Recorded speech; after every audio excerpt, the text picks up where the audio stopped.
Live from New York. It's a show that, honestly, we did too much work today. Not actual work, too much pre-production. I looked at the rundown. This is a true story if you stay with us. We have 7 questions, and then a question about Embiid. And we're supposed to do it in 20 minutes. He's talking about just the A block. Just the A block. 7 questions. Nick, whose idea was that on the show? Kevin Wild. Thank you. Kevin Wild. On the call this morning, that was your idea. And then what happened at 2 o'clock? Hey, everybody, can we add one more? That's a good one. That might be the best one. If it were up to our producers, audience can judge it. We would be leading with Joe Milton to the Cowboys. Right. We fought against interesting. it. We fought against it You wanted to that. do Wow. 7 fake trades. That is interesting. Buckle up. We start with a setting sun. Sean's reporting that Kevin Durant will look for a new home this offseason. Durant is averaging 27, 6, and 4 and shooting 53%. Problem is, the Suns are only winning 46% of their games, 35 and 41, 11th place. So, Nick, what do you make of the waning days of Durant's tenure in Arizona? Well, obviously it's a bummer if he's not even going to get a final moment there. And I'm not acting like it's, he had some great Suns tenure, but he is one of the greatest players in the history of the league. Mm-hmm. He is on, I think, one of the 5 greatest old guys we've seen. 3 of those 5 are playing right now. Just 30 guys who 36 and up were still awesome. Steph, LeBron, Durant are 3 of the 5 best we've ever seen. And I still think that the Suns, had they gotten into the play-in, could have been annoying. Honestly. Pesky. Pesky. They're not good enough defensively. What's that mean? No. You give us a good game. Yeah, sure. But we slap you around at the end. Yes, but the sports are entertainment, and I would have I would have at least liked to see them in the play-in more than, God love them, the Light the Beam Kings or whatever, if Durant were healthy. My other reaction is, man, this is why some guys and most guys are just not built to be player and GM. Durant, now in back-to-back spots, has picked where he wanted to go, had a hand in kind of assembling his supporting cast, and they've been bad decisions. We don't have to rehash the Nets era. That was a lot of injuries. A lot of injuries, but it was also, though, wanting to team up with an, at the time, incredibly unreliable Kyrie Irving and a fickle James Harden. And then, moving on from the coach. Right. Wanting the coach out immediately. For Nash, who struggled mightily. And then picking Phoenix as the spot that he wanted to go when his value was super high. And so there's one more. You forgot? What? Tell me. Rejecting the trade to Golden State. Okay, yeah. Just now. He might be going for a championship, maybe, or in the hunt. Sure, right? That's a great point. I wasn't even thinking about that. And so Kevin Durant is one of the greatest players of my lifetime, but this next move is very important for him, or else we're going to look at the final decade of his career. One of the downsides of playing as long as he has is there's a big bucket of his career now that is kind of unfulfilling. If he had retired at a normal age, like at 33, you wouldn't feel the same way. So those are all kind of my bucket of reactions. His tenure in Phoenix has been an epic fail. Because when he went there, I actually thought they had a great chance to win the championship. Obviously, they had been close without him, got to the finals. Now, the Chris Paul trade for Bradley Beal ended up being a big mistake by them, but they have gotten worse every year. They were in the second round his first year there, then the first round, and now they're not even going to make the play-in. Forget the playoffs, the play-in. And so this has really been bad. And Kevin Durant, and you could say this, LeBron is playing really great basketball, and so is Steph. But Durant's numbers would have you believe he's still prime Kevin Durant, as those other 2 I mentioned. He's not prime Kevin Durant. Because if he were, there's no doubt the Phoenix Suns, with Devin Booker and a championship coach, and Budenholzer is a good coach. Like, he was good in Atlanta. He was good in Milwaukee. He's a good coach. And they're not even going to make the play-in. So Durant is still very good and still puts up numbers and can help. We're going to talk about some of these teams. But buyer beware. Because you got to really, this is not the same Kevin Durant. This will be the first time a healthy Kevin Durant missed the playoffs. Prime Kevin Durant ain't missing the playoffs, especially with another star next to him. And so, I'm not saying don't go for him, because there's some teams I'd like to see him with. But understand, you're not getting the Kevin Durant that's going to lead you to the second round or conference finals or something like that. He could play a role in that, but he's not going to be the guy to just carry you there. So, we're gonna rip through a bunch of teams now. I think each one of these teams could be about an 8-minute discussion. We are going to shrink it to try to get everybody in. So what's next? Shams reporting that 5 teams are targeting Durant, so we're going to put KD in some new uniforms and see what sticks. First up, the Knicks, currently stuck in 3rd place in the East, made a major trade for Cat, so they're not afraid of making moves. Could you see them making another move for KD? Vintage Knicks. Get a legend. A legend! When he's old and not the same. True. Stevie Franchise, Steve Francis, Tracy McGrady, Amari Stoudemire, who still was pretty good, but not prime. And I got one more on here. Penny Hardaway.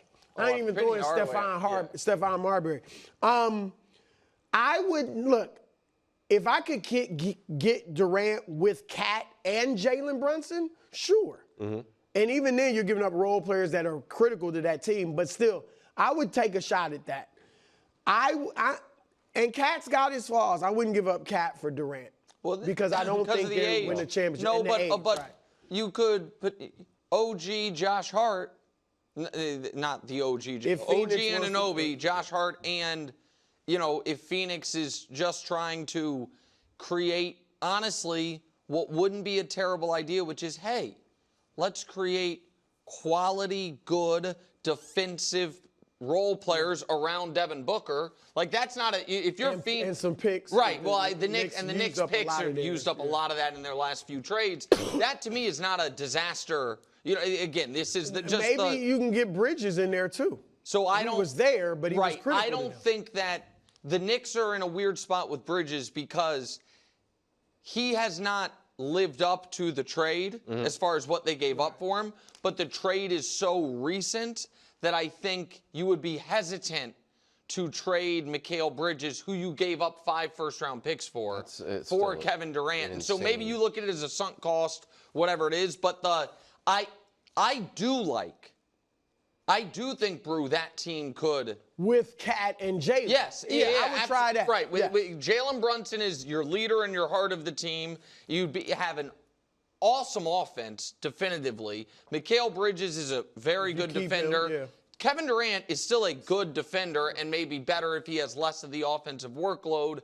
And so a lot of those things, to me, that would be really interesting. And if you are sometimes on this, I always do the thing I do with football, 4th downs. What's the opposing team hoping I don't do? Right now, I know the Cavs are the best record. The Boston Celtics are the team to beat in the Eastern Conference. The defending champs, they're the favorite. Right now, Boston has no fear of New York whatsoever.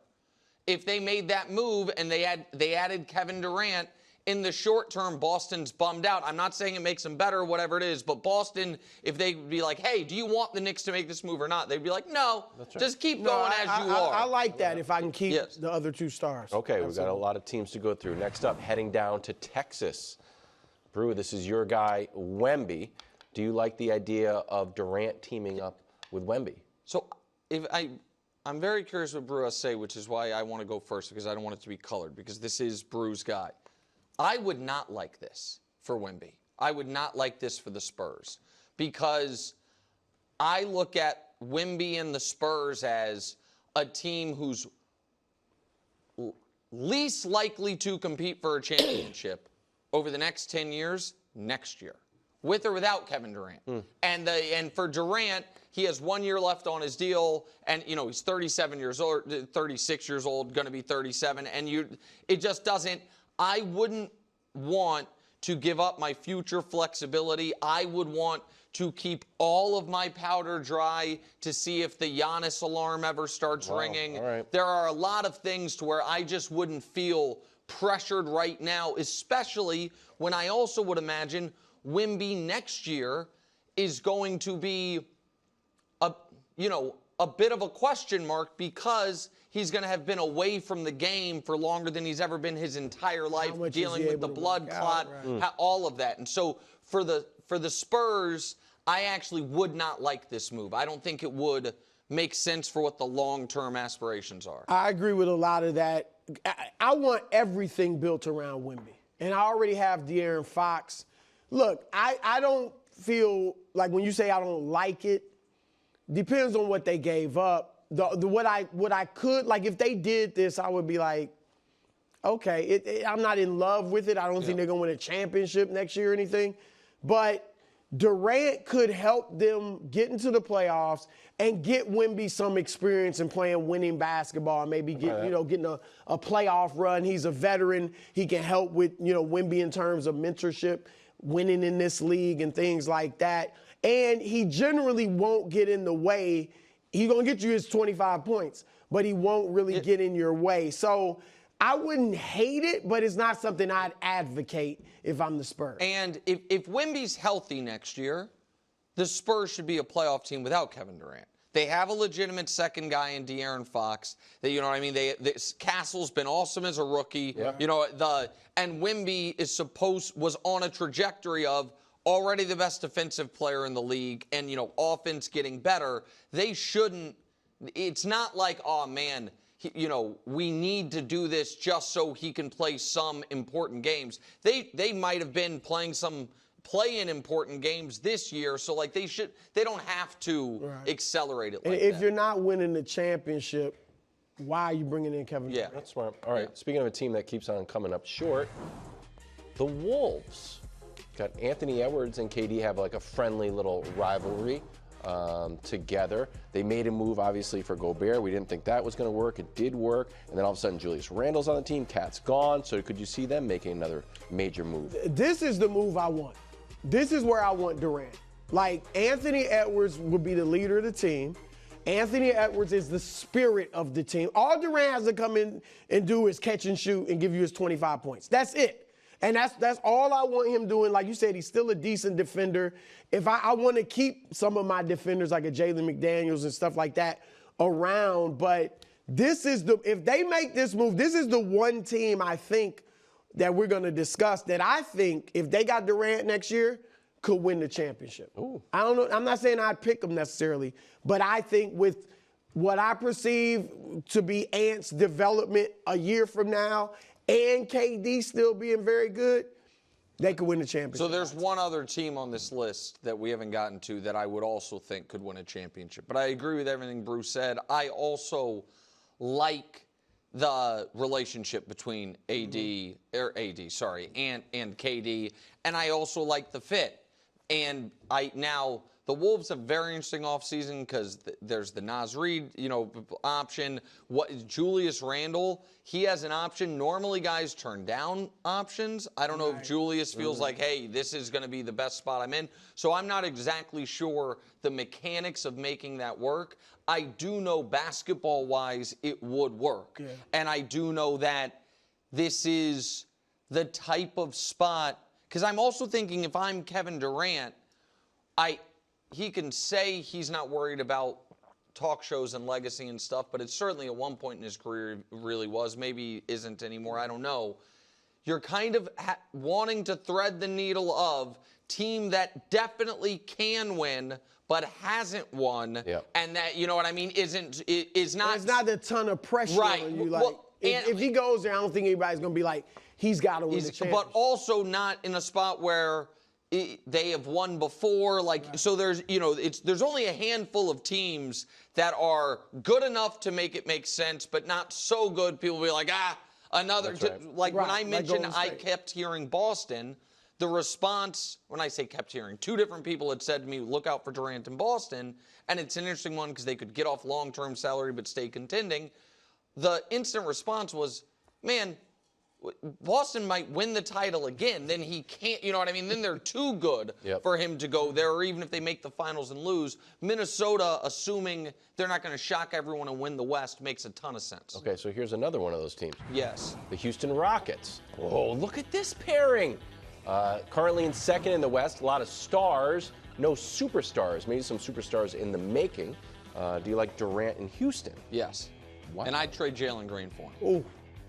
So, because I don't know that Jalen Green Şengün is a long-term, match. Their games. Right. I I think Şengün's young. Amen Thompson is awesome and a rookie. You know what I mean? So it's not like you can't shoot, though. He better learn how to shoot. Correct. But he's also young and an uber athlete. And I think they could win. They have a great championship? Yes. I think that again, any team that's this young, it's a bunch of projection. How much better does Thompson get in year 2? Mm-hmm. Has Şengün maxed out, or is he going to continue on this insane trajectory? Because he has gotten better every single year. Now, eventually that stops.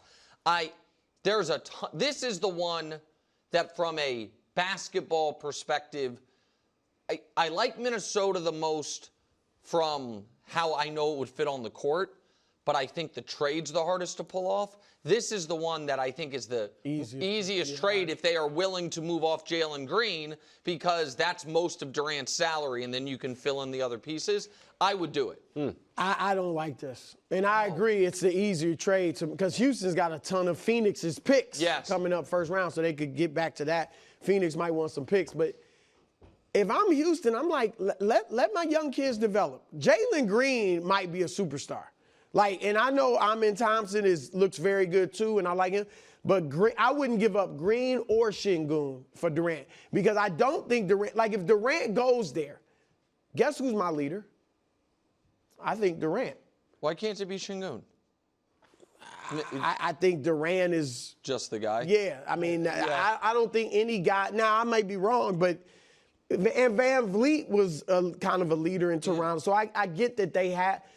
I feel like it would be Kevin Durant. There's nobody close to his stature, nobody that's Anthony Edwards in that team. True. Mm-hmm. So I think Durant, just because of his stature, becomes the leader. They're looking to him to lead us, and I don't want him in that position. With Ime there, I would not want to give up my young guys. Can't Ime be the leader? I know you need a player, but I'm saying with a coach like Ime, phenomenal coach, and to set the culture, and it's not like Durant's. I want to be fair.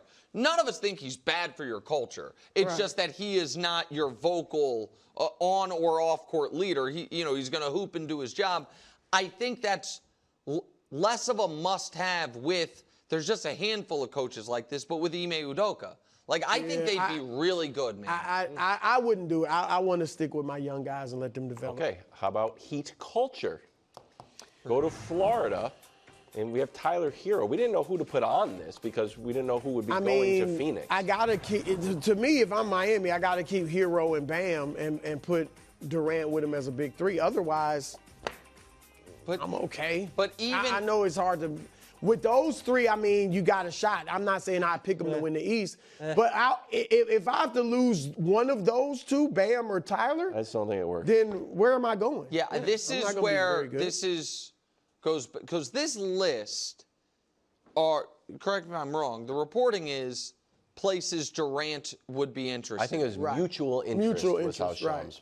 I don't understand why Kevin Durant would have interest in Miami. I understand it's Miami and they have a history and there's the tax and the weather's great. No, Durant is, even by NBA player standards, super rich. He can go wherever he wants, whenever he wants. He has own your own plane money. He doesn't need to live in Miami for 5 months of the year to be there a bunch. This team would be drawing dead. Even if they kept Hero and Bam, that team is not winning 4 rounds. I'm sorry. Probably not. But they could convince themselves. I understand they could convince themselves. This is what I'm saying. I don't know why Kevin Durant would be interested in convincing Kevin Durant of this. This is of this entire list. This to me, and Miami fans, you guys know I'm rooting for you guys to get the number 1 pick, Cooper Flagg, because I think Jimmy did you wrong. I'm not trying to, take a rain on your parade here. But as a basketball fan, this would be the biggest bummer of the 5. The Knicks could compete, and it's New York, could be awesome. The T-Wolves could win the championship. The Rockets, I think, maybe could win the championship. And the Spurs, seeing him and Wemby together would just be awesome and a cool little thing for the end of his career, beginning of Wemby's. This would, to me, not be fun at all. And they would just be it wouldn't be fun. Final one, a homecoming. Now, granted, the Thunder are it's debatable. Are they having a historic season or not? We're going to talk about that later in the show. Do you like the homecoming back to Oklahoma City? So this is, to be fair, not one of the teams on the list. No, that's we right. added this on our own because of my belief in basketball gods. Oh. And I just want this to happen. The only way it's allowed to happen by the media and by everyone is if OKC has a real, fall on their face in the postseason. Like the Clippers and Kawhi get them in round 1. Okay, if they get dusted in round 2. Then I think he's allowed to do it. Okay. I think even, you know what I mean? I think that. Even like a hard-fought 7. Yeah. A hard-fought 7. If they're winning 69 games, you don't need to be in the finals. If they don't make, as long as they get eliminated before the conference finals, I don't think he'd be criticized for it. So you guys are looking at it from a critic standpoint. From a critic standpoint. Right. I'm looking at it as, would Durant listen? If they win 70 games, if he joins another 70-win team that makes the finals, I think he's going to be criticized. And so, but I just would like Durant to start where he finished and to be the piece that puts him over the top. It's a great story. I think that. It's great. I'm looking at it from OKC's perspective. Okay. The only way I consider this if I'm OKC is if we get smashed, upset in the first round or smashed in the second round. And we're clearly not ready. Got it. But if I go out even in a tough 7 in the second round or get beaten in the conference finals by Golden State or LeBron and Luka, I'm like, let the young boys develop. I look at this as growing pains. I definitely am not giving up, obviously, SGA, but Chet or Jalen for Durant. I'm letting those 3 grow together and saying, this is what it takes. LeBron went through something like this. Jordan went through something like this. Boston just went through stuff like this. Like, you don't just win it all of a sudden. So next year, we got beaten 7 in the conference finals. Next year, we're taking it all. I'm not breaking it up, even though I think Durant would fit, but I'm letting the young boy, I think it could mess with Kimmy. Durant can't come in and be the story. The story has to he wouldn't be. No, SGA's the story. He's he the would be MVP. the story. SGA would be the best player. Durant would be the story. I don't need Durant being the story. I need SGA and then my other 2 young stars becoming the story. No, I don't want them up there together. So you're really not into the Russ one-year deal to Oklahoma? No. Thanks for watching. Subscribe here to get more from the show and to check out clips from other shows on FS1.